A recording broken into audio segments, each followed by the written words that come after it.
ខ្ញុំបាទអ្នកdesign តែម៉ូតូដែលកំពុងតែផ្ទុកក្នុង TikTok របស់ខ្ញុំបងប្អូនបាទហើយឃើញថាបងប្អូនយើងច្រើនមែនទែនយកទៅផុសបន្តបងប្អូនខ្លះក៏សរសើរបងប្អូនខ្លះក៏ជេរបាទបងប្អូនខ្លះក៏ថាប្រើ AI តែប៉ុន្តែមកតែខ្ញុំប្រើ AI បងប្អូនប្រើ Photoshop លេង AI ទីមួយយើងយក Photoshop យកមកគូសិនហើយបានយើង AI generate តាមក្រោយ AI វាមានជំនាញធ្វើមិនឲ្យ design របស់យើងនឹងមើលមកវាស្តៀងមែនទែនហើយ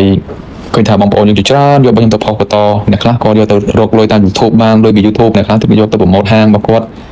ហើយយកទៅធ្វើ content ផ្សេងៗប៉ុន្តែខ្ញុំនេះអ្នកដែលធ្វើនឹងគឺដែលបានផលប្រយោជន៍អីចេញពីអ្វីខ្ញុំធ្វើនេះទេបងប្អូន